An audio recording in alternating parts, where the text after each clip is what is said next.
Good morning बच्चों, कैसे हो। तो आज हम पढ़ने जा रहे हैं went half factor. Okay, went half factor से बच्चों आईआईटी, नीट और यहाँ तक कि आपके जो बोर्ड के एग्ज़ाम में भी न्यूमेरिकल्स आते रहते हैं। ओके, तो चलिए हेडिंग लगाइए, went half factor. Went half factor.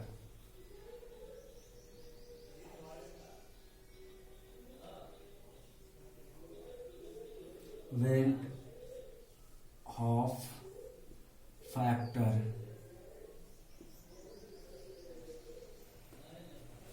Went half factor, इसको बच्चों हम आई से रिप्रेजेंट करते हैं।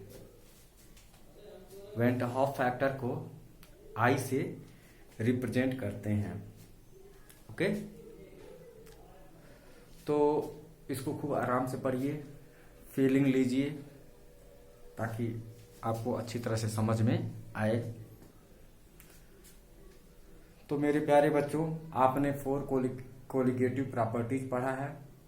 तो सबसे पहले मैं आप लोगों को कोलिगेटिव प्रॉपर्टीज के बारे में बतलाता हूँ। जो 4 कोलिगेटिव प्रॉपर्टी आपने पढ़ा है वो है, पहला कोलिगेटिव प्रॉपर्टी था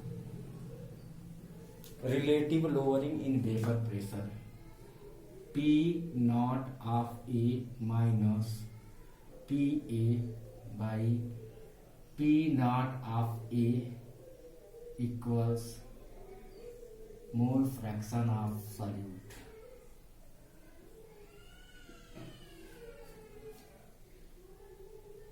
okay, mole fraction of solute, इसको हम रिप्रेजेंट करते थे total number of moles of solute, total number of moles of solute divided bye total number of moles of solute plus total number of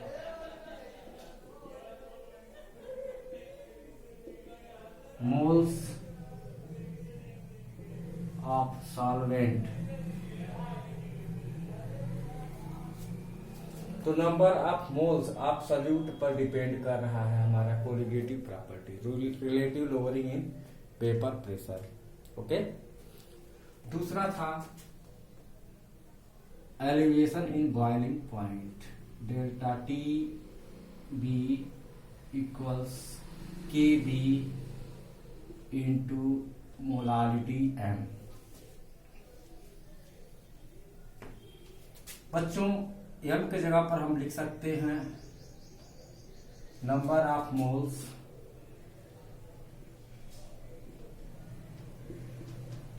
of solute by mass of solvent, mass of solvent in kg। तो यहां से भी बच्चों ये elevation in boiling point जो है number of moles of solute के directly proportional है। तीसरा आपने पढ़ा था depression in freezing point, delta T F it is equal to K F into M molality. इसको भी हम लिख सकते हैं K F into number of moles of solute divided by mass of solvent in KG. Okay, और चौथी colligative property बच्चों आप लोगों ने पढ़ा है ऑस्मोटिक प्रेशर पाई। ऑस्मोटिक प्रेशर पाई यह आता था आप लोगों का M इंटू आर टी। यम को हम लिख सकते हैं बच्चों number of moles of solute divided by volume of solution, volume of solution multiplied R T. Okay, ये 4 कोलिगेटिव प्रॉपर्टी है। दिखाई पड़ रहा है कि सब में जो है number of moles of solute है, मतलब पार्टिकल, सॉल्यूट के पार्टिकल्स अधिक होंगे तो कोलिगेटिव प्रॉपर्टी का वैल्यू अधिक आएगा, और पार्टिकल्स का मान कम है, पार्टिकल्स की संख्या कम है तो कोलिगेटिव प्रॉपर्टी का वैल्यू भी कम आएगा। और ये चारों जो हमने फार्मूले पढ़े हैं कोलिगेटिव प्रॉपर्टी को, तो ये चारों के चारों जो होते थे बच्चों लागू होते थे किस पे? ये सब के सब लागू होते थे उन सॉल्यूट्स पे जो कि नॉन इलेक्ट्रोलाइट थे। All solutes were non electrolytes, non electrolytes. बच्चों जैसे कि यूरिया हुआ करता था, आपने कई बार पढ़ा है।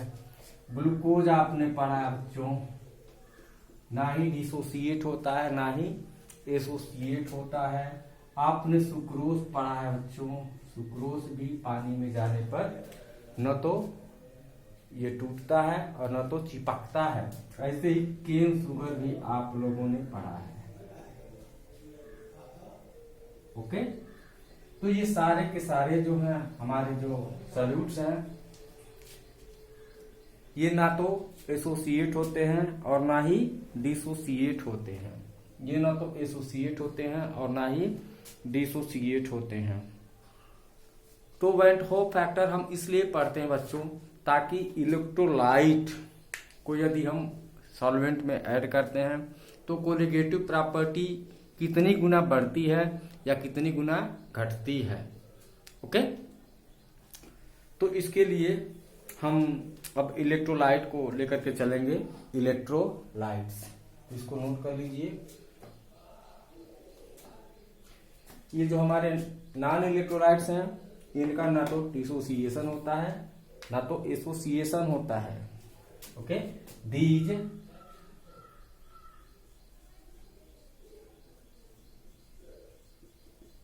नाइदर डिसोसिएट्स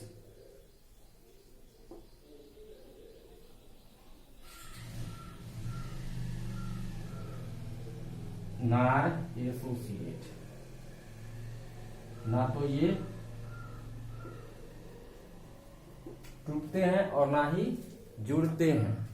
ओके, अब ऐसे सॉल्यूट लेकर के हम चलेंगे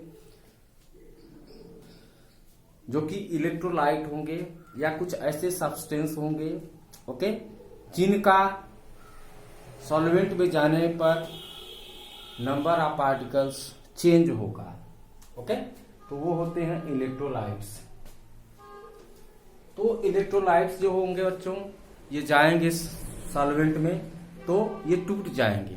हमने जैसे मान लिया कि 1 मोल वाटर में NaCl 1 मोल डाला तो लगेगा कि हम पार्टिकल्स की संख्या 1 मोल है, लेकिन NaCl जो है वाटर में जाकर के सोडियम आयन और क्लोराइड आयन में टूट जाता है। यदि 1 मोल NaCl हमने लिया है तो 1 मोल सोडियम आयन बनेगा और 1 मोल क्लोराइड आयन। इस प्रकार से सॉल्यूट पार्टिकल्स की संख्या डबल हो जाती है। ओके, तो जो ऑब्जर्व्ड या एक्सपेरिमेंटल कोलिगेटिव प्रॉपर्टी आती है वह डबल हो जाती है, चेंज हो जाती है। कैलकुलेटेड कोलिगेटिव प्रॉपर्टी से ऑब्जर्व्ड कोलिगेटिव प्रॉपर्टी बढ़ जाती है। तो आइए नॉन इलेक्ट्रोलाइट्स को छोड़ करके हम इलेक्ट्रोलाइट्स पर चलते हैं, उधर फोकस करते हैं। तो इन लोगों को मैं इरेज करता हूं।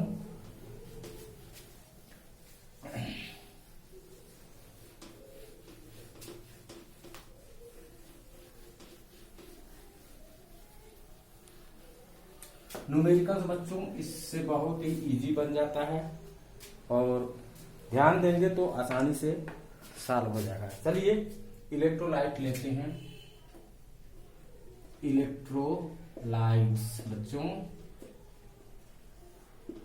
इलेक्ट्रोलाइट्स जैसे मान लीजिए कि हम ले लेते हैं NaCl,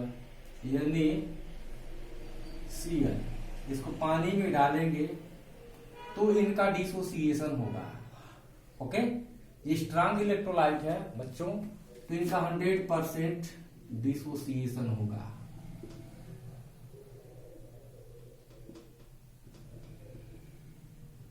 तो सोडियम केटायन बनेगा और क्लोराइड एनायन बनेगा। यदि मान लो कि हम 1 मोल NaCl लेते हैं, ओके, तो उससे जो है हमको 2 मोल प्राप्त हो जाता है। पार्टिकल्स की संख्या डबल हो जाती है। 1 मोल सोडियम आयन और 1 मोल क्लोराइड आयन, 2 मोल्स हो जाते हैं बच्चों। तो यहां पर पार्टिकल्स की संख्या डबल हो जाती है। जितनी पार्टिकल की संख्या बढ़ी उसी हिसाब से जो है हमारा जो ऑब्जर्व्ड कोलिगेटिव प्रॉपर्टी होगा वो बढ़ जाएगा। ऐसे ही यदि हम MgCl2 लें तो इनका यदि 100% डिसोसिएशन हो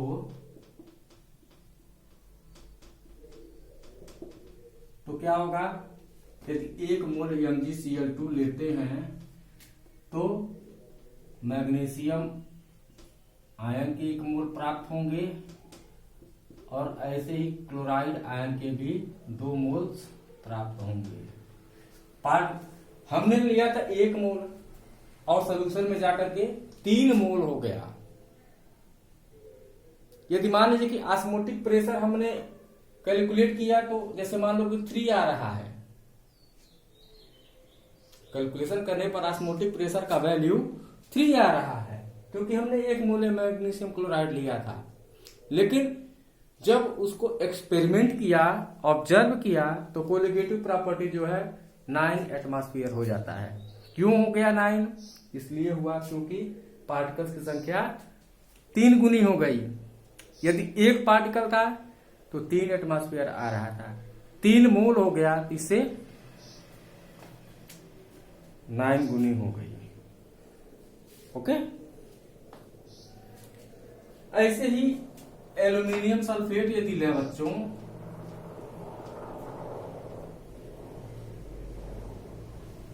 इनका भी यदि 100% डिसोसिएशन हो, 100% डिसोसिएशन हो तो 2 मोल एल्यूमिनियम आयन प्राप्त हो जाएंगे और 3 मोल सल्फेट आयंस के प्राप्त होंगे।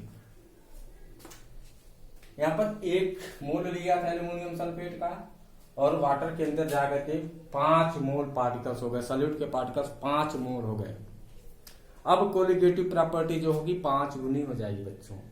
तो ऑब्जर्व्ड कोलिगेटिव प्रॉपर्टी जो होती है बच्चों बढ़ जाती है। यदि पार्टिकल की संख्या बढ़ी तो ऑब्जर्व्ड कोलिगेटिव प्रॉपर्टी बढ़ेगी।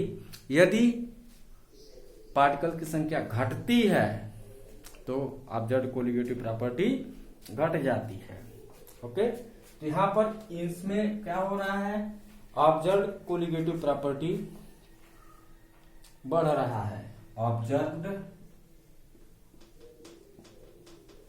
Colligative property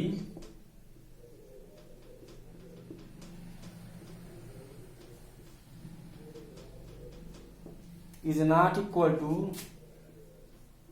calculated colligative property।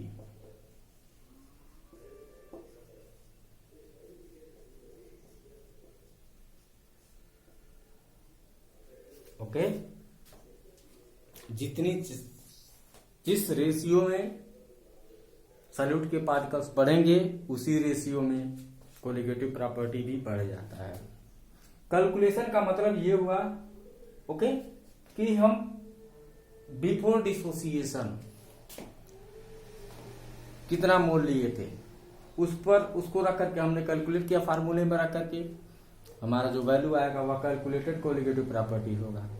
और यदि सोल्यूशन में हम डाल करके उसका फिर कोलिगेटिव प्रॉपर्टी यदि हम कैलकुलेट ऑब्जर्व करते हैं तो उसका वैल्यू दूसरा आता है, और उसी को हम ऑब्जर्व कोलिगेटिव प्रॉपर्टी कहते हैं। एसोसिएशन का भी केस होता है बच्चों, एसोसिएशन का भी केस आता है। जब हम इथेनोइक एसिड लेते हैं या बेंजोइक एसिड लेते हैं, किसमें, बेंजीन सॉल्यूशन में, इन बेंजीन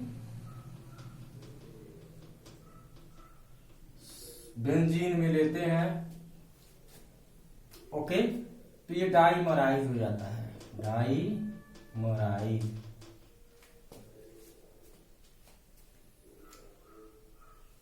दो मोल लेंगे बेंजोइक एसिड, एक डाइमर बनेगा बेंजीन के अंदर। ऐसे ही 2 मोल यदि बेंजोइक एसिड लेते हैं बेंजीन सॉल्यूशन में तो हमें 1 मोल डाई बेंजोइक एसिड प्राप्त होता है। इससे पार्टिकल की संख्या घट जाती है बच्चों। एसोसिएशन होने पर सॉल्यूट के पार्टिकल की संख्या घट जाती है, जिससे कोलिगेटिव प्रॉपर्टी भी कम हो जाती है। जिस रेशियो में ओके सॉल्यूट पार्टिकल्स कम होते हैं उसी रेशियो में कोलिगेटिव प्रॉपर्टी भी कम होता है। जिस रेशियो में सॉल्यूट के पार्टिकल बढ़ते हैं उसी रेशियो में हमारा कोलिगेटिव प्रॉपर्टी भी बढ़ता है। कोलिगेटिव प्रॉपर्टी जो 4 हमने डिस्कस किया है, relative lowering in vapour pressure, elevation in boiling point, depression in freezing point and osmotic pressure, सब के सब बढ़ते या घटते हैं। तो इसको हम ऐसे पढ़ सकते हैं, जितने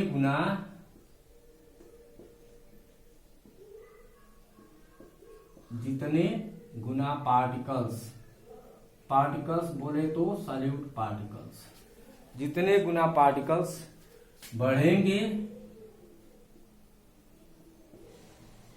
या घटेंगे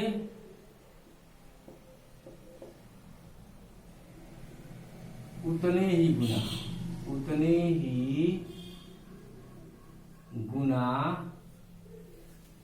कोलिगेटिव प्रॉपर्टी, उतने ही गुना ऑब्जर्व्ड कोलिगेटिव प्रॉपर्टी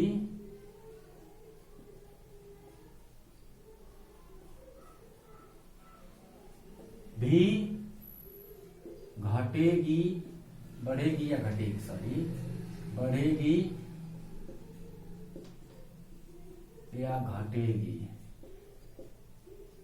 ओके, यदि पार्टिकल की संख्या बढ़ जाती है तो कोलिगेटिव ऑब्जर्व्ड कोलिगेटिव प्रॉपर्टी भी बढ़ जाता है। यदि पार्टिकल की संख्या घट जाती है तो कोलिगेटिव प्रॉपर्टी भी घट जाती है। तो इसको नोट कर लीजिए, समझ में आ रहा है। कोलिगेटिव प्रॉपर्टी बढ़ना या घटना इसलिए हो रहा है क्योंकि पार्टिकल की संख्या घट रही है या बढ़ रही है। एसोसिएशन हो रहा है या डिसोसिएशन हो रहा है सॉल्वेंट में जाने के बाद। ओके, तो आइए वैन डॉ फैक्टर को आगे हम बढ़ाते हैं। मिटा दूं, चलिए।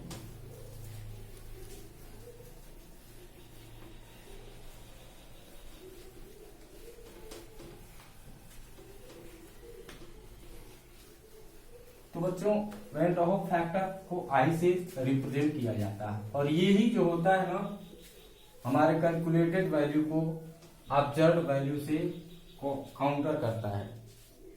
कैलकुलेटेड वैल्यू कम, ये तो हमेशा उतना ही रहता है, पर जो ऑब्जर्व्ड कोलिगेटिव प्रॉपर्टी आता है वह या तो बढ़ जाता है या तो घट जाता है।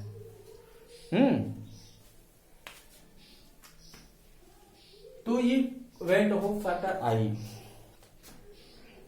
कितने गुना पार्टिकल्स बढ़ रहा या घट रहा यही बतलाता है। कोलिगेटिव प्रॉपर्टी आई ये बतलाता है कि कितने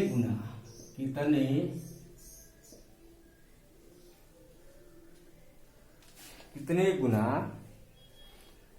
सॉल्यूट पार्टिकल्स या पार्टिकल कह लीजिए, कितने गुना पार्टिकल्स बढ़ रहा या घट रहा।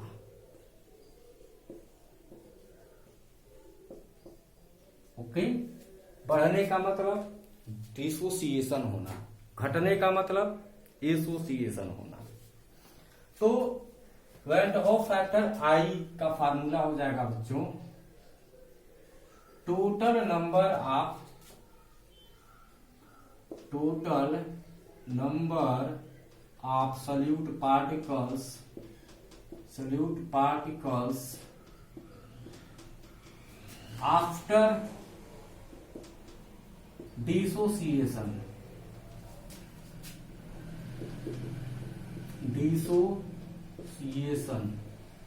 Slash association. या तो डिसोसिएशन होगा या तो एसोसिएशन होगा, by total number of solute particles, total number of solute particles before dissociation slash association. Okay, यह आपका एक फार्मूला हो गया वेंट हॉफ फैक्टर का, I equal to total number of solute particles after dissociation और association by total number of solute particles before association और dissociation. तो आइए अब हम डिसोसिएशन को लेकर के समझते हैं बच्चों। डिसोसिएशन मान लीजिए हो रहा है, क्या हो रहा है, डिसोसिएशन। डिसोसिएशन का मतलब टूटना। ओके,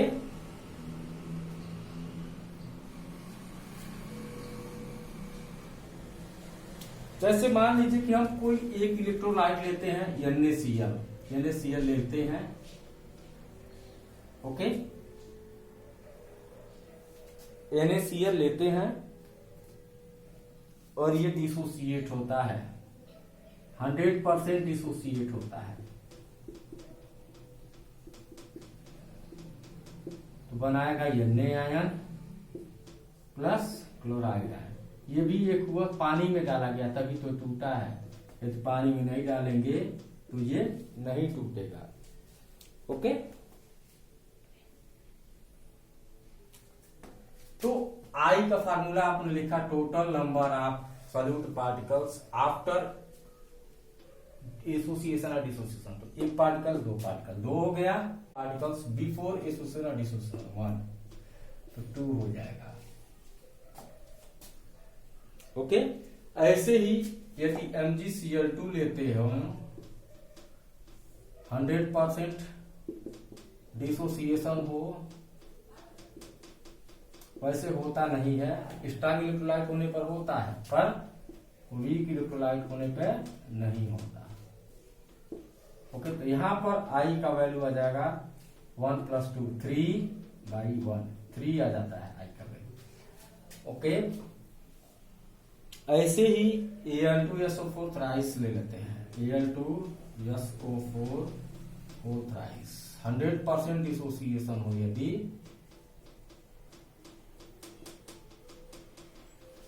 तो 2 मोल एल्युमिनियम के आयन बनेंगे और 3 मोल सल्फेट के आयन बनेंगे। यहां पर आई कैलकुलेट करोगे तो आई का वैल्यू आ जाएगा 2 3 5/1 = 5। ओके, अर्थात एक और एग्जांपल ले लेते हैं बच्चों, पोटेशियम फेरोसाइनाइड K4Fe(CN6), इसको पानी में डालते हैं, यदि 100% डिसोसिएशन होता हो तो क्या बनेगा, 4K आयन बन जाएगा प्लस FeCN6 पर चार्ज बनेगा आपका 4-। तो दिखाई पड़ रहा है यहां पर आई का वैल्यू कैलकुलेट करेंगे तो 4 + 1/1 = 5 आ रहा है। हमारा जो कैलकुलेटेड कोलिगेटिव प्रॉपर्टी 1 आ रहा था, ऑब्जेक्ट कोलिगेटिव प्रॉपर्टी 5 आ रहा है। यहाँ पर कैलकुलेटेड कोलिगेटिव प्रॉपर्टी 1 आ रहा था, ऑब्जेक्ट कोलिगेटिव प्रॉपर्टी 5, क्योंकि 5 गुना बढ़ गया particles. In case of MgCl2 calculated colligative property 1 and object colligative property 3 because the particles has increase 3 times. Okay, कहने का ये मतलब है कि डिसोसिएशन होने पर आई का वैल्यू जो होता है 1 से बढ़ जाता है। I is greater than 1 in case of dissociation, अर्थात okay observed colligative property, observed colligative property is greater than calculated colligative property. Okay,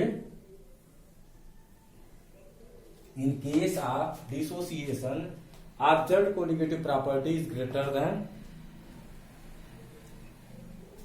calculated colligative property।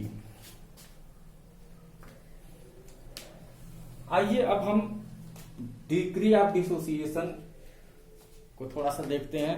वैसे क्लास 11th में आपने डिग्री ऑफ डिसोसिएशन पढ़ा था, केमिकल इक्विलिब्रियम चैप्टर में degree of dissociation आपने पढ़ा था आयनिक इक्विलिब्रियम में। चलिए उसको हम फिर से एक बार रिकैप करते हैं। इसको नोट कर लीजिए, मिटा दूं, पास करके नोट कर लीजिएगा।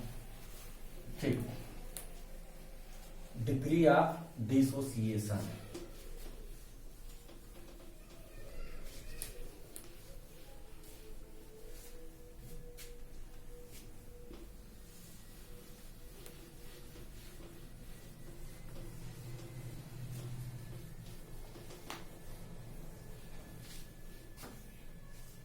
degree of dissociation, degree of dissociation।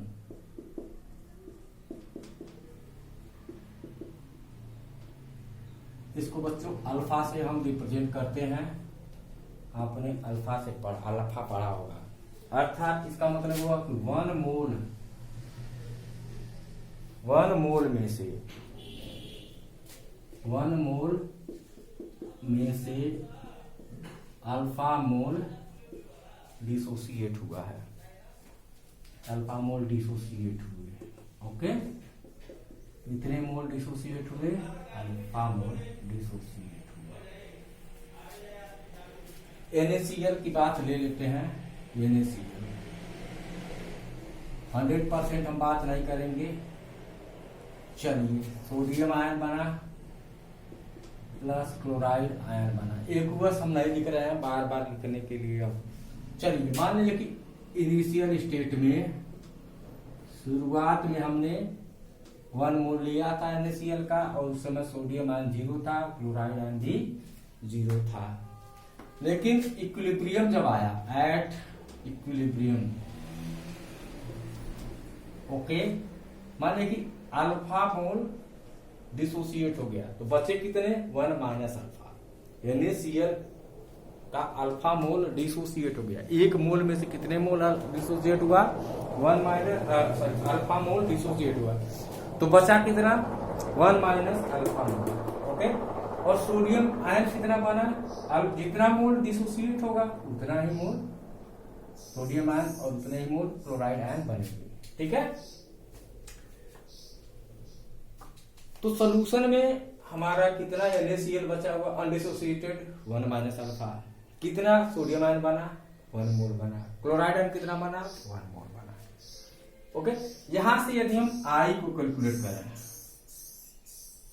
Went Hoff factor को, तो total number of particles after dissociation 1 minus alpha, ये plus alpha plus alpha before, total number of solute particles before dissociation 1 था।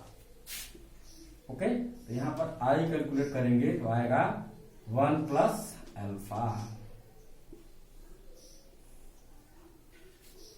यदि 100% डिसोसिएशन हो, 100% dissociation हो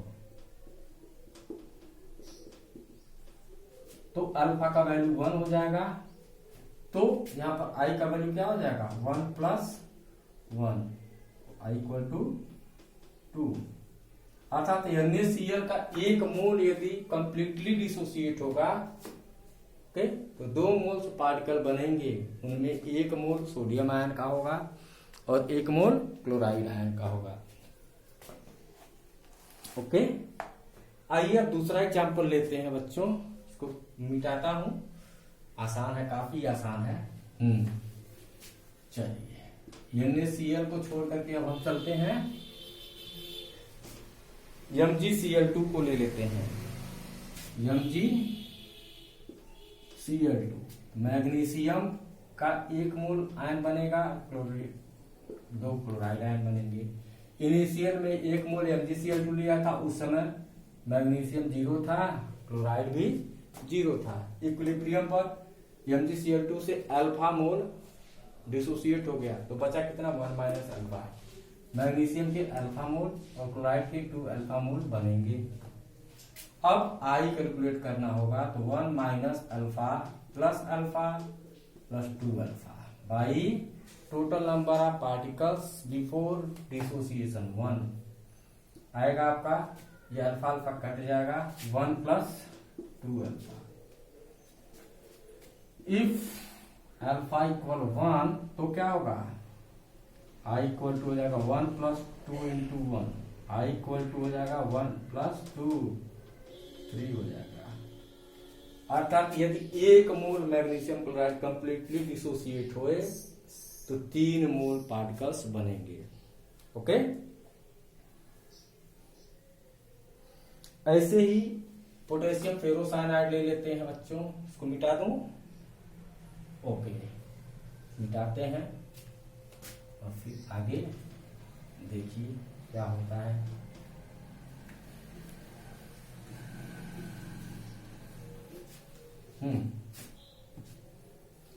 यदि potassium ferrocyanide लेते हैं K4FeCN6 1 मोल लिया, शुरू में कुछ नहीं,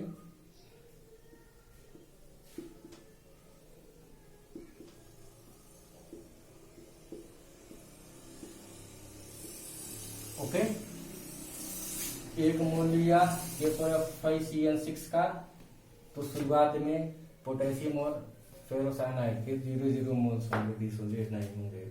इक्विलिब्रियम पर 1 - अल्फा, अल्फा मोल जो है डिसोसिएट हो गया तो बचे कितने 1 - अल्फा, यहाँ पर 4 अल्फा अब पोटेशियम आयन बन जाएगा और 1 मोल ऑफ FeCN6 पर -4।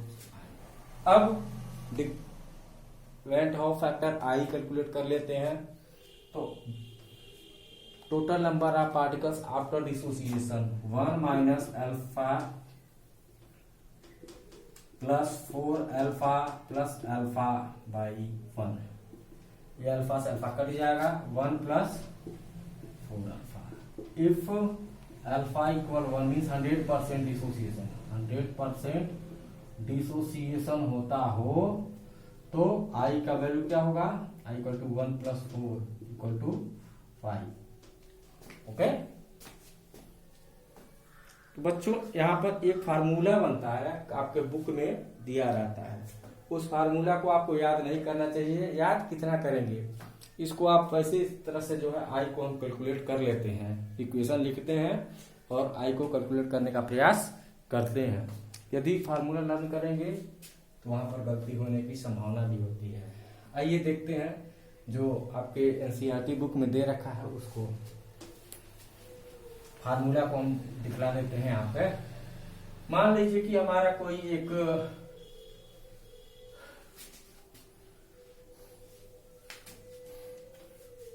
सॉल्यूट है, नॉन वोलाटाइल सॉल्यूट, उसके एन एटम चिपके हुए हैं, एयर डिसोसिएट होता है तो एन नहीं बन जाता है।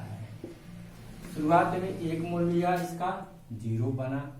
इक्विलिब्रियम पर 1 - अल्फा, यहां पर क्या होगा alpha by N.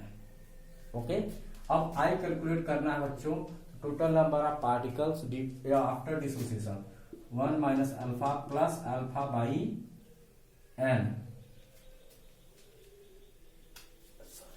N alpha होगा, नॉट अल्फा बाई 1। ओके, तो यहां से इसको i माइनस 1 कर लेंगे, इक्वल टू हो जाएगा n अल्फा माइनस अल्फा, या i minus 1 equal to alpha common हो जाएगा n माइनस 1। तो alpha degree of association alpha equal to i minus 1 upon n minus 1। ये फार्मूला दिया हुआ है, याद मत करना, इसकी कोई आवश्यकता नहीं है, हम वैसे इसको कैलकुलेट कर सकते हैं बच्चों। ओके, तो आइए अब हम एसोसिएशन की बात करते हैं। यहाँ तो डिसोसिएशन रहा, अब एसोसिएशन की बात करते हैं। मिटा दूं, मिटा दें। ओके,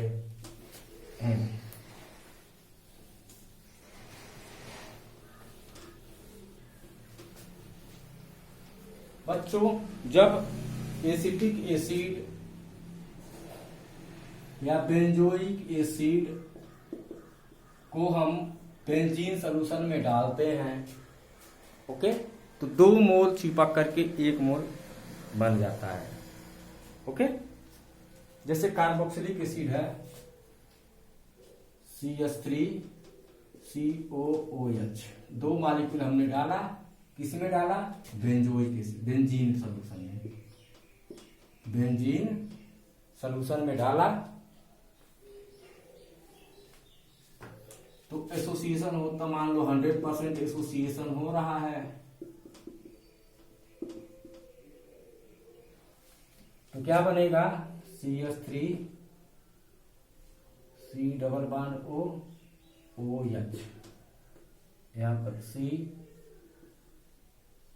OH, यहां पर double bond O CH3। Okay,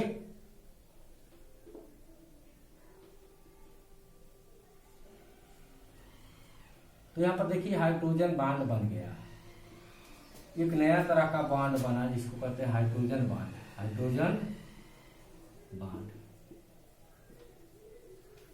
यहां पर 2 मोल, देखिए कैलकुलेट करेंगे तो कैलकुलेटेड जो कोलिगेटिव प्रॉपर्टी होगा वो डबल होगा, और ऑब्जर्व जब करेंगे देखेंगे एक ही मोल आ रहा है, एक ही पार्टिकल की संख्या आधी हो जा रही है, 2 से 1 हो जा रही है, या कोलिगेटिव प्रॉपर्टी घट जा रही है।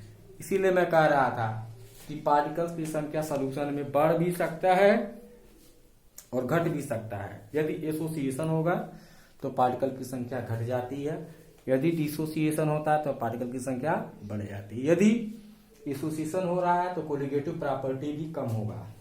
ओके, यहां पर यदि आई कैलकुलेट करें तो total number of particles after association और dissociation 1 particle, by total number of particles before association और डिसोसिएशन 2, आई का वैल्यू 1/2 आ गया। ऐसे ही बेंजोइक एसिड भी लेंगे, चलो ले लेते हैं C6H5COOH, 100% एसोसिएशन हो रहा है, यदि इसमें हो रहा है बेंजीन सॉल्यूशन में, बच्चों क्या होगा? C6H5C double bond OOH,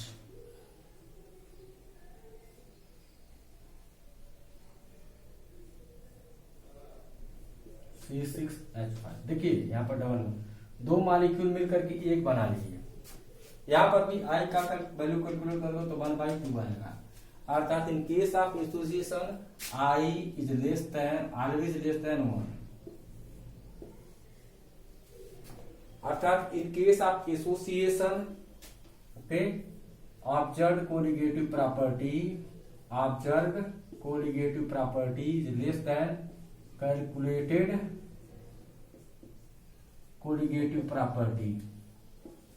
association होने पर कोलिगेटिव प्रॉपर्टी जो होता है घट जाता है, observed colligative property less than calculated colligative property. ऐसे ही यदि मान लीजिए बच्चों ट्राइमराइज हो, ये तो डाइमर बन रहा है, यदि मान लीजिए कि ट्राइमर बन रहे हो तब क्या होगा, जैसे देख लीजिए कि 3 मोल हमने ए लिया और उसको बेंजीन सोल्यूशन में डाला, 100% एसोसिएशन हुआ तो क्या बनेगा, A3 बन जाएगा। उस केस में I = 1/3। ऐसे ही टेट्रा मराइज भी हो सकता है, 4A लेंगे, 100% एसोसिएशन होगा बेंजीन सोल्यूशन में, A4 हो जाएगा। उस केस में I = 1/4। तो जरूरी थोड़ा है कि 100% एसोसिएशन हो या 100% डिसोसिएशन हो। जिस तरह से डिग्री ऑफ डिसोसिएशन हमने पढ़ा था वैसे ही अब हम डिग्री ऑफ एसोसिएशन पढ़ेंगे बच्चों। इसको मिटाऊं, ओके। डिग्री ऑफ एसोसिएशन, तो बच्चों डिग्री ऑफ एसोसिएशन को भी हम अल्फा से ही रिप्रेजेंट करते हैं। Degree of association, association alpha, कुछ लोग बीटा भी कर सकते हैं, डेल्टा भी कर सकते हैं, हम अल्फा ही कहते हैं। मतलब 1 मोल में से, 1 मोल में से अल्फा मोल एसोसिएट हुआ, एसोसिएट हुआ, ओके। इसको समझ लेना, 1 मोल में से अल्फा मोल एसोसिएट हुआ। आइए डिस्कस करते हैं एथेनोइक एसिड का, CH3COOH, ठीक है। क्योंकि यह वीक इलेक्ट्रोलाइट होता है, इसमें से कंप्लीट डिसोसिएशन नहीं होगा, एसोसिएशन नहीं होगा बने। अब हम उसको उस तरह से नहीं लिखेंगे, डायरेक्ट इसे लिखेंगे CH3COOH whole twice, di ethanoic acid बना, डाइमर बन गया। तो इनिशियली क्या होगा बच्चों, इसका 1 मोल मान, 2 तो दिखाई पड़ा पर इसको 1 मोल मानना है, 0 होगा। एट इक्विलिब्रियम क्या होगा, या after association 1 minus alpha, alpha चला गया, बचा कितना, 1 माइनस अल्फा, कितने बने, 2 से 1, तो अल्फा से α/2, ओके। समझ में आ रहा है, 2 से 1 बन रहा है, तो अल्फा से कितना बनेगा, α/2। अब van't Hoff factor I = total number of particles after association, 1 minus alpha plus α/2 whole by 1, okay. इसको हम करेंगे तो हो जाएगा 1 माइनस α/2। यदि अल्फा बराबर 1 हो, अर्थात 100% एसोसिएशन हो, 100% एसोसिएशन हो, तो आई का वैल्यू क्या होगा, 1 माइनस 1/2 मीन्स 1/2 आ जाएगा, ओके।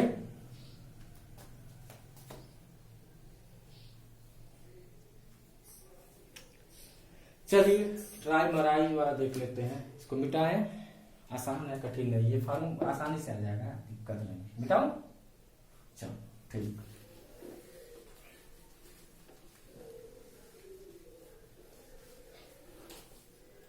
हाँ, जैसे मान लीजिए कि 3A हम लेते हैं और सॉल्वेंट में जाकर के वह A3 बन जाता है। इसका शुरुआत में 1 मोल लिया, 0 मोल, वह अल्फा मोल एसोसिएट हो गया, बचा कितना, 1 माइनस अल्फा। यहाँ पर क्या होगा, α/3 बनेगा। चलिए, तो I total number of particles after association, 1 minus alpha plus α/3 हो जाएगा 1 माइनस 2 α/3। यदि अल्फा का वैल्यू 1 हो, अर्थात 100% एसोसिएशन होता हो, तो 1 माइनस 2/3, 1/3 आ जाएगा, ओके। ऐसे ही टेट्रामराइज यदि होता हो तो उसके लिए इसको मिटाऊं, नोट कर लीजिए फटाफट, 5 करके नोट कर लीजिए। चलिए मिटाते हैं।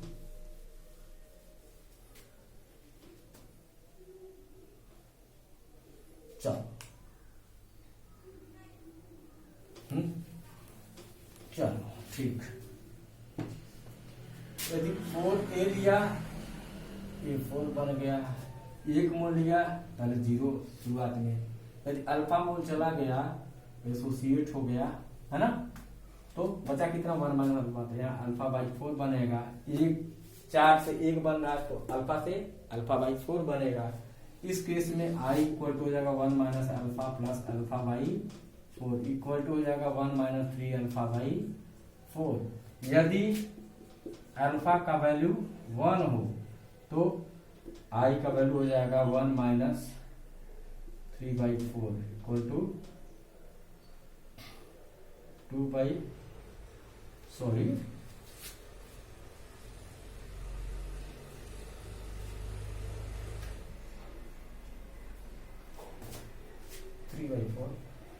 1/4 आ जाएगा। ओके, आई का वैल्यू क्या है, तो ये हम कैलकुलेट करते हैं आसानी से। आप लोगों के एनसीईआरटी के बुक में एक दिया रहता है वो फार्मूला, उस फार्मूले को तो मैं नहीं बोलूंगा कि आप लोग उसे लर्न करो, चलो फिर भी उसकी मैं डिस्कशन कर देता हूँ, रिवाइज करता हूँ इसको, और आइए हम उसको डिस्कस करते हैं। आसान होगा, कठिन नहीं है, फिर भी चलो। मान लीजिए कि हमने n मोल ऑफ ए लिया, ओके, इससे क्या बना, n बन गया। शुरुआत में हमने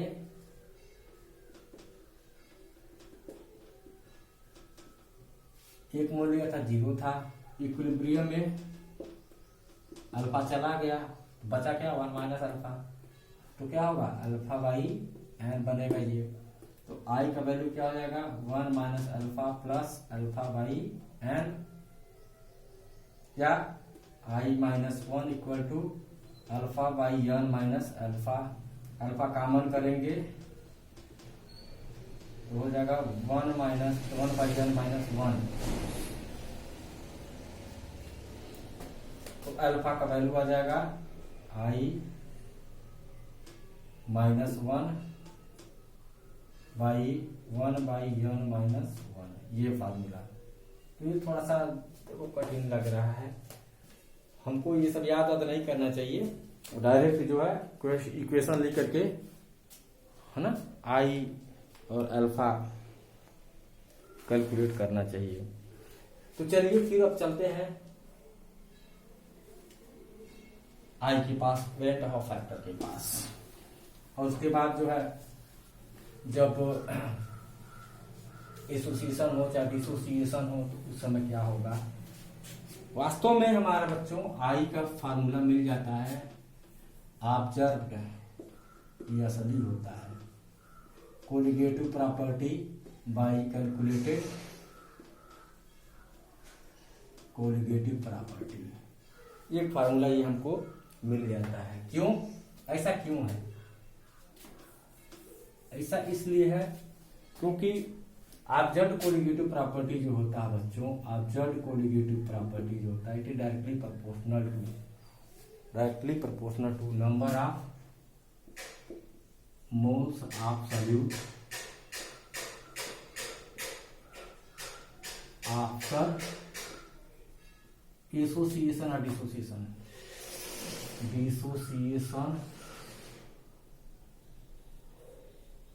और एसोसिएशन।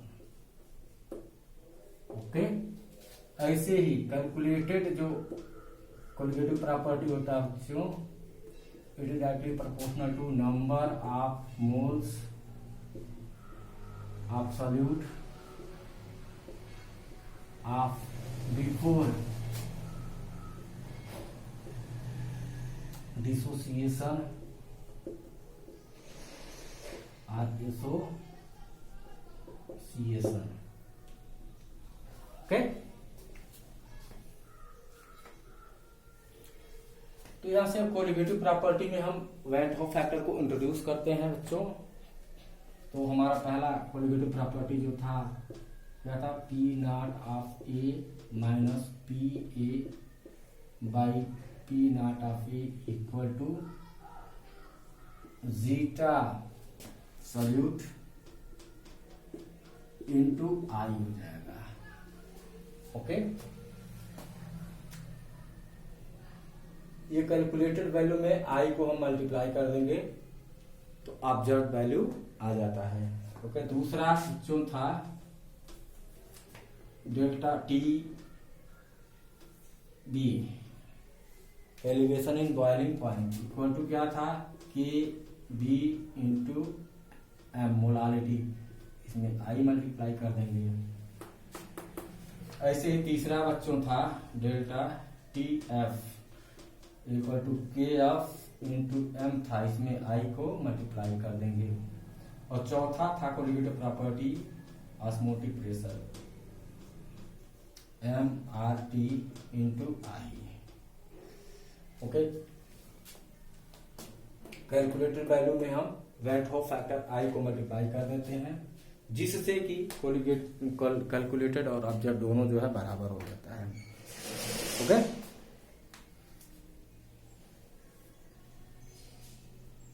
अब आइए कुछ न्यूमेरिकल सॉल्व करवाते हैं।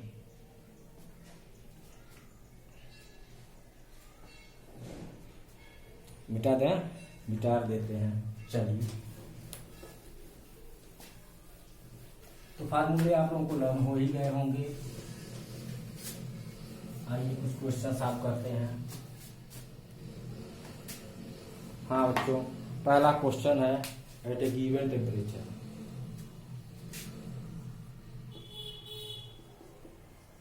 Eight a given temperature which of the following will have, which of the following will have maximum osmotic pressure?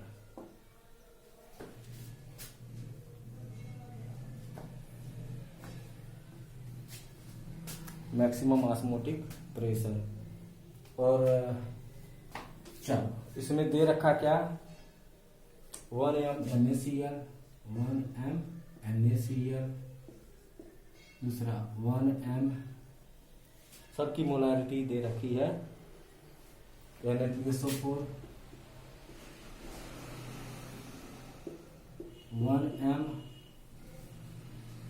जो है आपका Al2SO4 राइस। ठीक, मान लीजिए कि 100% डिसोसिएशन होता है।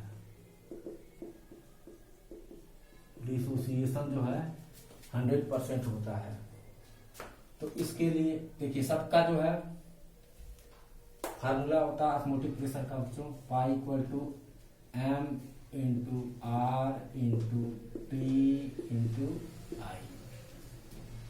ओके, देखो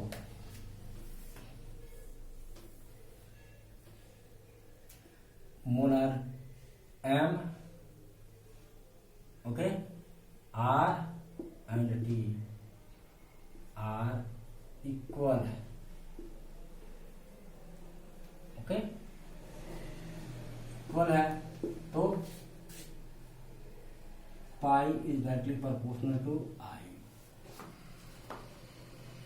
तो सबका आई का कैलकुलेशन करना पड़ेगा। तो इसके लिए NaCl के लिए आई का वैल्यू हो जाएगा 2, ऐसे ही Na2SO4 के लिए आई का वैल्यू हो जाएगा 3, Al2SO4 होल साइज के लिए आई का वैल्यू हो जाएगा 5। डिसोसिएशन करवा सकते हैं। तो देखने से पता चल रहा है कि Al2SO4 whole thrice will have maximum osmotic pressure।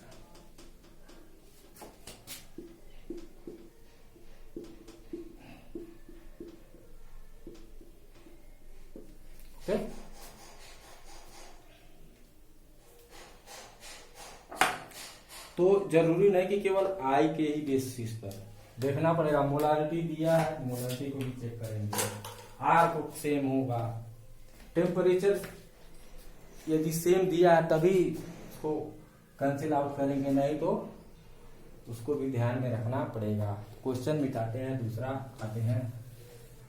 चलिए नेक्स्ट क्वेश्चन है बच्चों,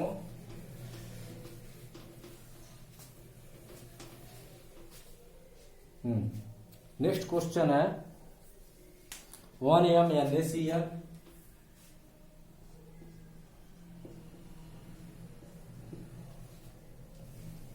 1 urea,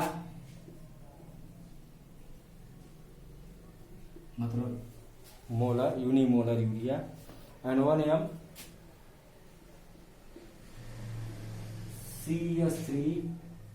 CS3COOH in water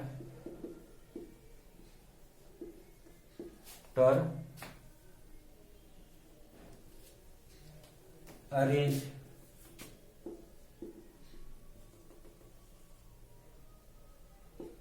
in descending order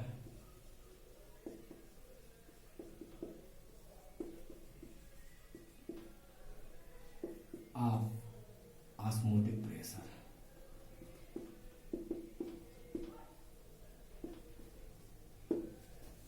ठीक, ऑस्मोटिक प्रेशर के डिसेंडिंग ऑर्डर में उनको अरेंज करना है। चलो देख लो, देखो सबका जो है यम सेम दे रखा है, एम इज सेम। ओके, आगे आइए, टेम्परेचर सेम टेम्परेचर मान लो है, क्या है, सेम टेम्परेचर, तो T also same, R is common, so pi directly proportional to I. Okay, अब आइए आई कैलकुलेट करते देखते हैं। NaCl के लिए आई का वैल्यू क्या होगा, 2 होगा। यूरिया के लिए आई का वैल्यू ना ही डिसोसिएट ना ही एसोसिएट, आई का वैल्यू 1 होगा। ये एसोसिएट होगा इथेनोइक एसिड, इसका हो जाएगा 1/2। ओके, तो इस आधार पर कह सकते हैं कि NaCl पी कहिए चाहे पाई कहिए, पाई of NaCl is greater than pi of urea is greater than pi of CH3COOH। आई पर ही डिपेंड कर रहा है, जिसका आई जितना ज्यादा उसका ऑस्मोटिक प्रेशर उतना ही अधिक है। समझ में आ रहा है ना? तो चलिए अब क्वेश्चन अगला सॉल्व करते हैं। मिटाऊं? ठीक, हाँ आइए मेरे प्यारे बच्चों, क्वेश्चन है 1% urea solution, 1% urea solution, 1%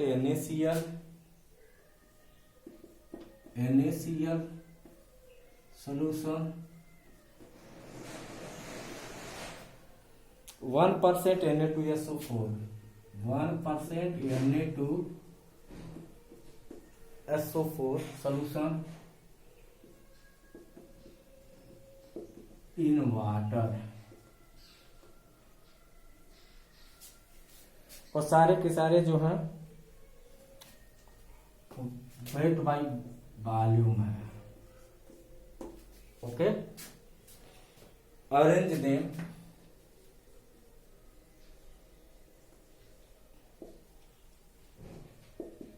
descending order of osmotic pressure.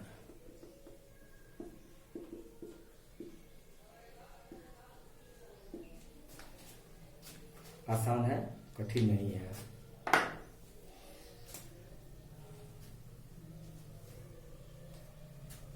मान लीजिए दे रखा सेम टेम्परेचर भी है, सेम टेम्परेचर सबका सेम है।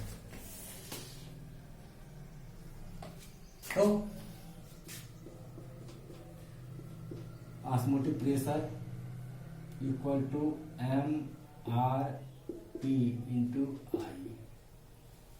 अब यहां पर देखिए ये मोलारिटी नहीं दे रखा है, कंसंट्रेशन तो है, mass by volume percentage. Okay, तो इसमें सब में जो होगा ना ये R और T कट जाएगा। आइए तो हम यूरिया के लिए पहले कैलकुलेट करते हैं।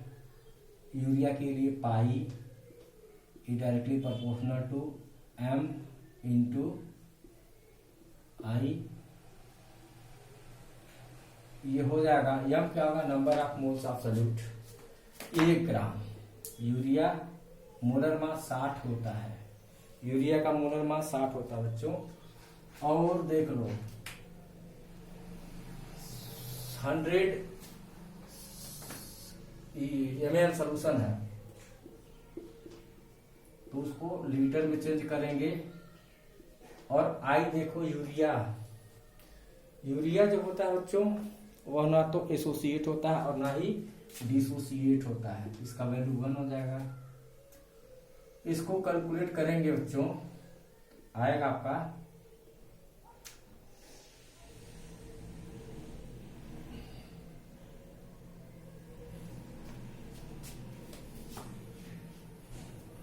1/60/0.1 क्या हो जाएगा, पाई यूरिया 1/6। ओके, ऐसे ही हम कैलकुलेट कर सकते हैं बच्चों NaCl का। Pi NaCl is directly proportional to m into I. NaCl का आई जो होगा बच्चों वह 2 होगा। Okay, it is number of moles 1/NaCl का 58.5/0.1 हो जाएगा into 2 is equal to 1/5.85 multiply 2 divide हो जाएगा 1/2 जा 4, 2 9 जा 18, 2 2 जा 4, 2.92। ओके, ऐसे ही बच्चों ये यूरिया का निकल आया। ऐसे ही हम कैलकुलेट कर सकते हैं Na2SO4 का, Na2SO4 का directly proportional to m into I. Molar 1 है, 1 Na2SO4 सोडियम का 23 दूना 46, सल्फर का 32, 46 32 78 और 64 142 हो जाएगा बच्चों। 142/0.1 इंटू यहाँ पर देखो 2 ये और 1 ये 3 हो जाएगा। इसको करेंगे तो हो जाएगा 1/14.2 इंटू 3 डिवाइड हो जाएगा बच्चों 3 चौका 12, 3 सत्ते 21, ये आ जाएगा।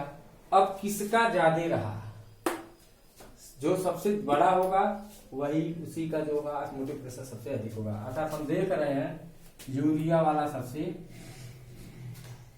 नहीं, यूरिया नहीं बल्कि NaCl वाला जो है सबसे अधिक आ रहा है। तो हो जाएगा osmotic pressure of NaCl is greater then osmotic pressure of Na2SO4 is greater then osmotic pressure of urea. Okay, ये है। तो देखना पड़ेगा, कंसंट्रेशन टर्म भी देखना पड़ता है बच्चों, टेम्परेचर भी देखना पड़ता है। जो कॉमन होता है उसको तो हम कैंसल आउट भी कर देते हैं। यहाँ पर आपको ये समझ में आना चाहिए कि कैसे कैसे हम वैल्यूज को पुट करते हैं, किस प्रकार से जो है अननोन वैल्यू को फाइंड आउट करते हैं। अब आइए हम नेक्स्ट क्वेश्चन सॉल्व करते हैं। मिटाऊं, ठीक है।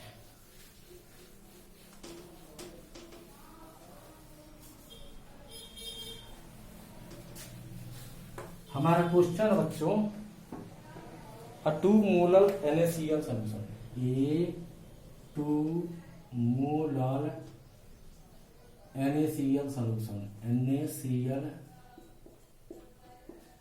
solution in water has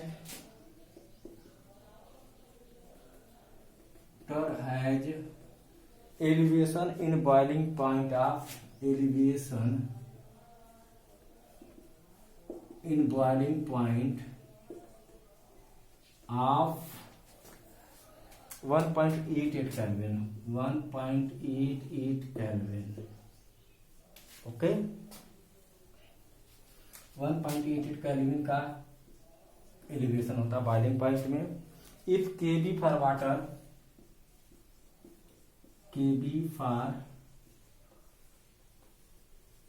water is 0.52 kelvin kg per mole. Okay, calculate i and alpha. Calculate I and alpha for NaCl.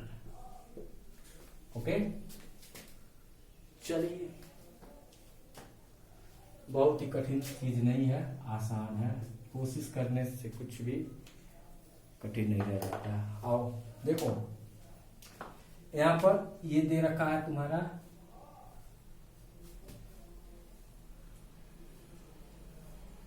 के बी दे रखा है, और ये दे रखा डेल्टा टीबी. ओके, तो डेल्टा टीबी का फार्मूला लगाइए. Delta TB equal to K B into M into i. Okay, delta TB का वैल्यू मेरे बच्चों 1.8 दे रखा है, 1.88. केबी का वैल्यू दे रखा 0.56. मोलालिटी 2 दे रखा, देखो यहाँ पे मोलालिटी 2. आई रहने दो, आई यहां से निकल आएगा. आई इक्वल टू हो जाएगा 1.88 अपन 0.52 इंटू 2 हो जाएगा 188 अपन 52 इंटू 2. ओके, इसको कट करेंगे तो लगभग आ जाएगा 1.8 आ जाएगा. ओके, अब आइए अल्फा की बात करते हैं. तो NaCl ले लेते हैं बच्चों. Na आयन बनेगा प्लस Cl आयन बनेगा. इनिशियली 1 मोल लिया, 0 और इक्विलिब्रियम पर क्या होगा, मान लो अल्फा पार्टिकल डिसोसिएट हो गए, तो यहाँ पर अल्फा Na आयन बना, अल्फा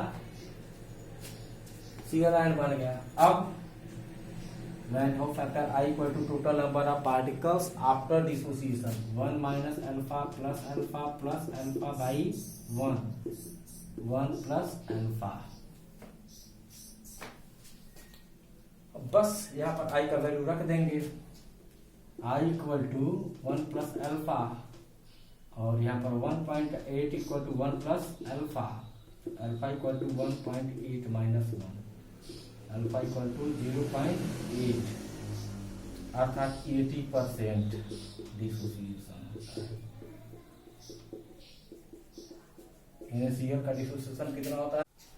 ओके, 1 मोल NaCl जब पानी में डाला जाता है तो 1.8 मोल पार्टिकल्स हो जाते हैं. 1 मोल नहीं बल्कि 1.8 मोल हो जाते हैं. इसको नोट करिए, समझ में आया होगा जरूर. मिटाऊं? ठीक है. आइए नेक्स्ट क्वेश्चन सॉल्व करते हैं. उसके बाद आप लोग एनसीईआरटी बुक में जितने सारे क्वेश्चन दे रखे हैं सबको कोशिश करो कि जरूर सॉल्व हो जाएगा. मैं एकदम पक्का दावा करता हूँ. m/10 solution, m/10 solution of K4Fe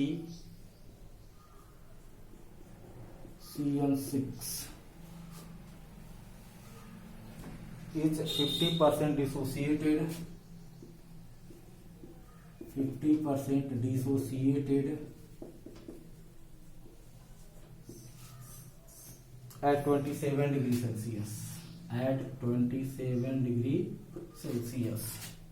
Calculate osmotic pressure. Calculate OP.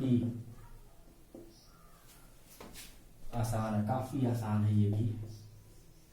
चलो देखो बच्चों, 50% डिसोसिएट होता है। ऑस्मोटिक प्रेशर का बच्चों फार्मूला होता है pi equal mRT into i. Okay,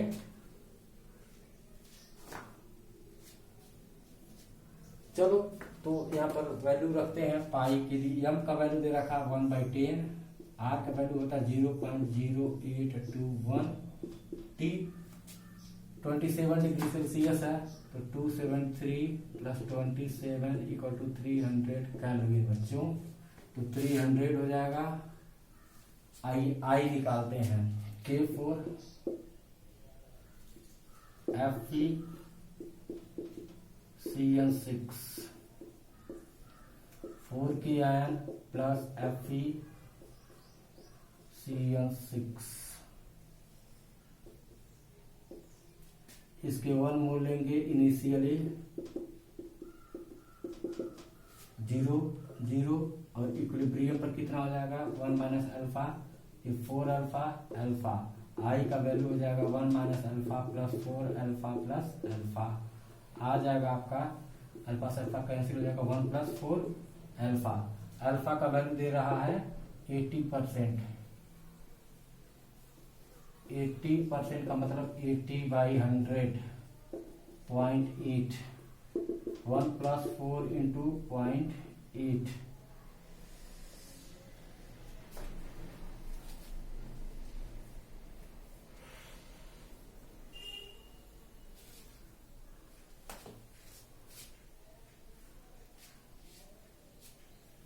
हम्म 50% दे रहा है ना, 80% नहीं, 50 सॉरी 50% यार, 50%।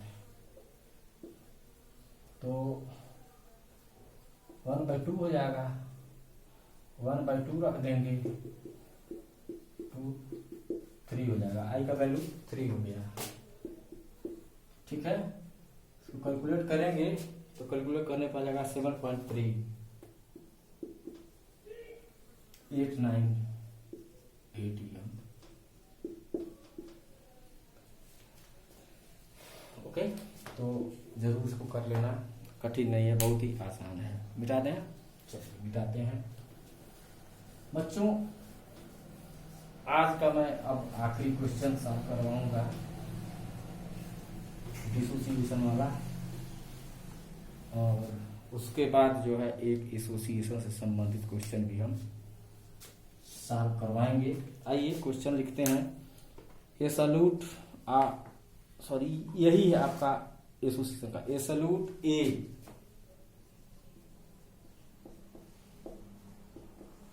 Tetra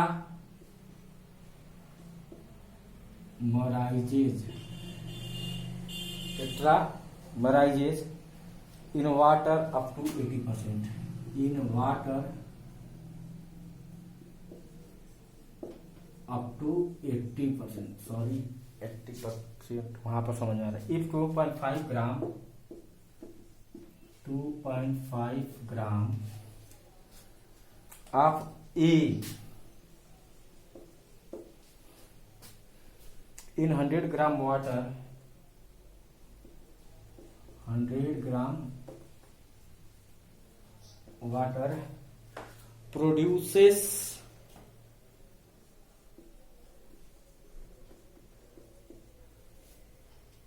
depression in freezing point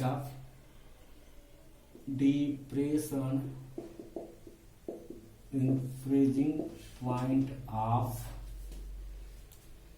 0.3 degree Celsius. 0.3 degree Celsius. KF given Kf for water is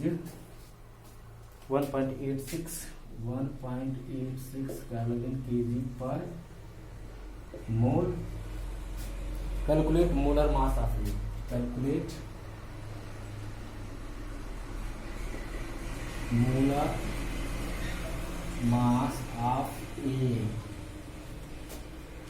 काफी आसान है, कठिन नहीं है. देखने में क्वेश्चन थोड़ा सा कठिन लगता है, एग्जाम में जरूर आएगा बच्चों, ध्यान देना.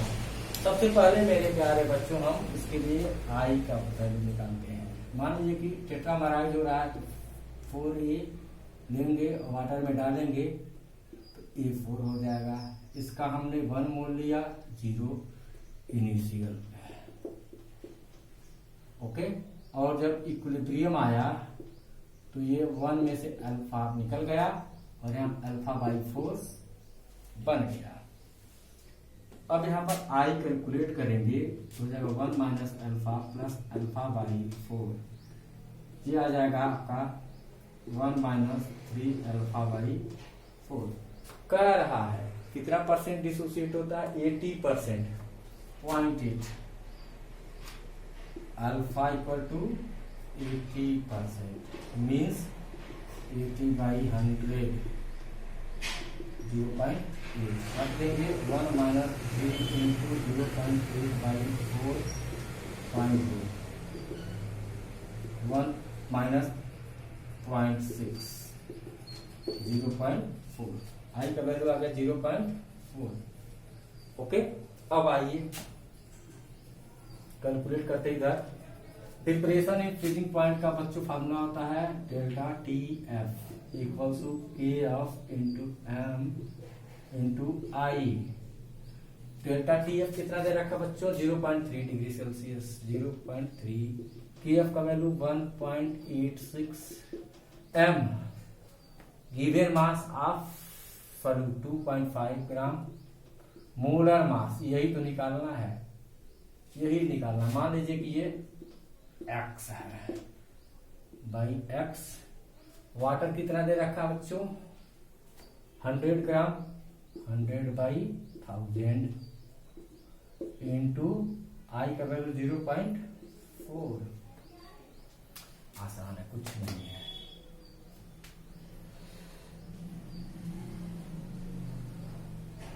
ये कट जाएगा, 0.1 आ जाएगा. चल x बराबर हो जाएगा 1.86 इंटू 25 इंटू 4 बाई 3. इसको कट करेंगे तो आ जाएगा 0.62 इंटू 100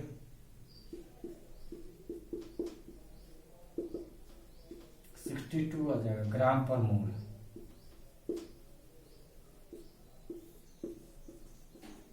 ओके. ये आपका हो गया न्यूमेरिकल.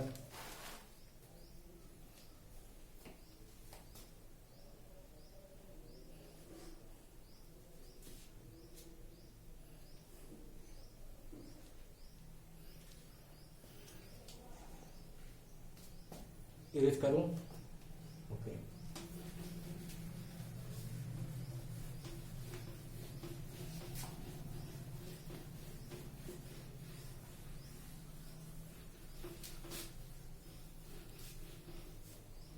अब मेरे प्यारे बच्चों एक टॉपिक इसमें बचा हुआ था, एबनॉर्मल मॉलिक्यूलर मास.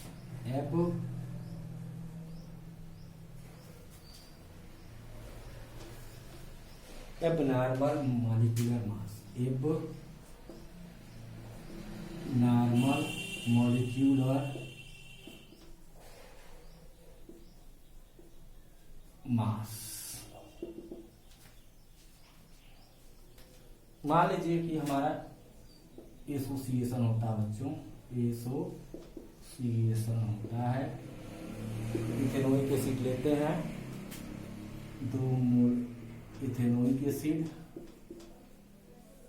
इसको बेंजीन में डाल देते हैं.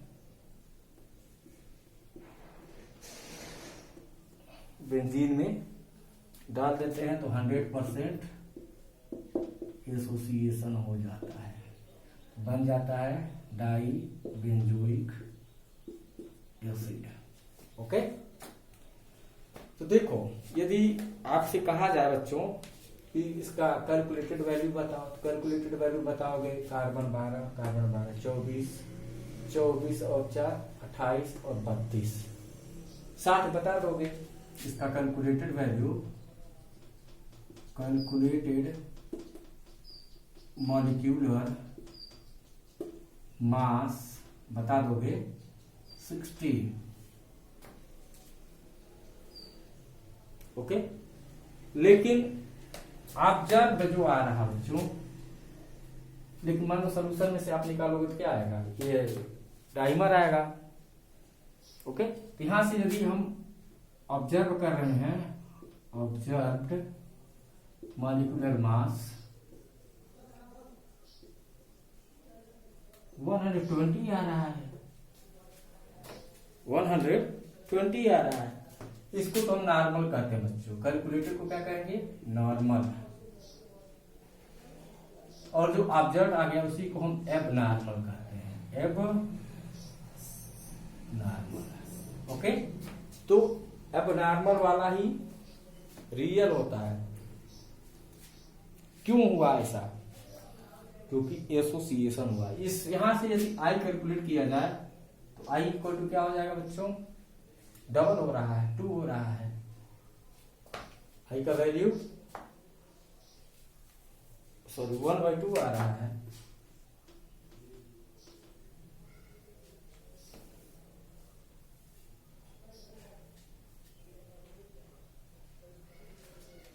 One by two 60/120 means normal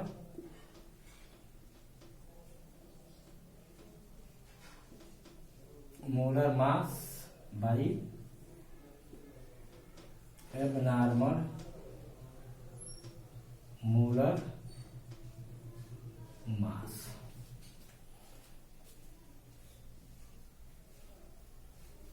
ऐसे ही यदि डिसोसिएशन का बात ले रहे हैं, डिसोसिएशन की बात ले रहे हैं, NaCl लेते हैं, जैसे मान लो पानी में डाला, सोडियम आयन बनेंगे और क्लोराइड आयन बनेंगे।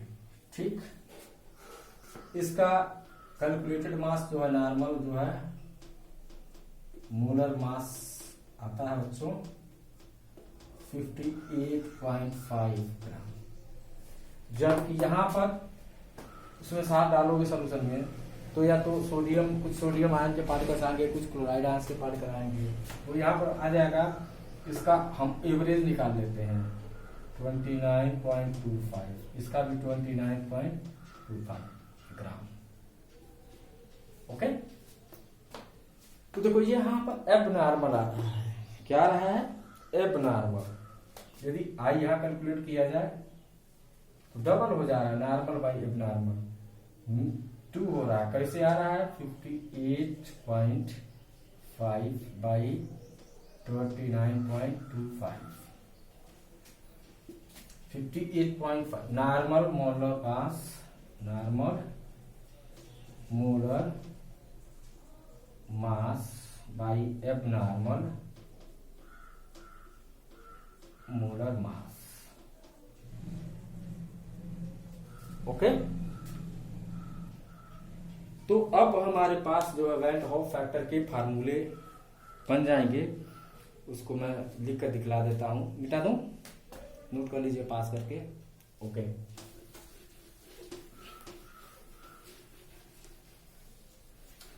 वैन हॉफ फैक्टर के फार्मूले जो हो जाएंगे, एक हो जाएगा मेरे प्यारे बच्चों I equal to total number of solute particles after dissociation or association by total number of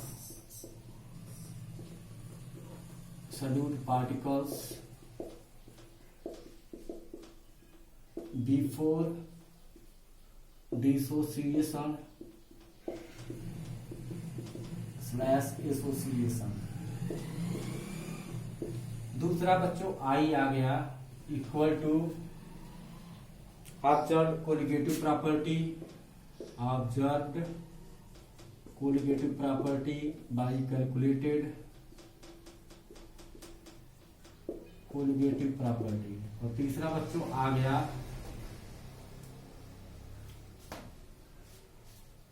normal molar mass, normal molar mass by abnormal molar mass. ये एबनॉर्मल जो है ऑब्जर्व होगा, इसको क्या कहेंगे एब ऑब्जर्व्ड, और ये क्या होगा कैलकुलेटेड। ओके, कोलिगेटिव प्रॉपर्टी मेरे प्यारे बच्चों is directly proportional to 1/, okay, molar mass of solute, molar mass of solute. कहीं से भी देख सकते हैं, जैसे मान लीजिए हम कोई ले लेते हैं, जैसे मान लो डेल्टा टी बी है equal to K B into M. M क्या होता है K B into number of moles solute by mass of solvent, mass of solvent in KG. इसको लिखते हैं बच्चों K B into number of moles को क्या लिखते हैं given mass by molar mass, molar mass by mass of, ये solute होगा ना, absolute absolute solvent in KG. क्या दिखाई पड़ रहा है colligative property is inversely proportional to molar mass of solute. कोई भी कोलिगेटिव प्रॉपर्टी लोगे हर जगह आएगा भाई, ओके। चाहे डेल्टा टी बी लो, it is inversely proportional to molar mass of solute. या आप p naught a minus p a by p naught of a ये निकालोगे तो भी आएगा directly proportional to 1/, molar mass solute. ऐसे ही delta T f is inversely proportional to molar mass of solute. ऐसे ही osmotic pressure pi is inversely proportional to molar mass of solute, okay. इसीलिए यहां पर जो है ये यदि 1/, रखा जाए यहाँ पे तो नीचे चला जाएगा, नॉर्मल वाला ऊपर हो जाएगा, एबनॉर्मल वाला नीचे चला जाएगा, ओके। आप जल्द सीपी की जगह पर यदि लिखे हैं, क्या लिखे हैं 1/, मोलर मास ऑफ सॉल्यूट, ऊपर चला जाएगा नॉर्मल वाला, ओके। तो ये यहाँ पर आपका समाप्त होता है ये। उसके बाद अब जो है सॉल्युबिलिटी ऑफ गैसेस, ये जो है हम नेक्स्ट वीडियो में इसको समाप्त करेंगे। होप आप लोगों को समझ में आया होगा कि एजुकेटिंग यूनिवर्सिटी स्टूडेंट्स, और अधिक से अधिक संख्या में आप लोग उसको वीडियो को जरूर देखें, लाइक करें, सब्सक्राइब करें, ताकि आने वाली वीडियो का नोटिफिकेशन आपको मिलता रहे। Thank you very much.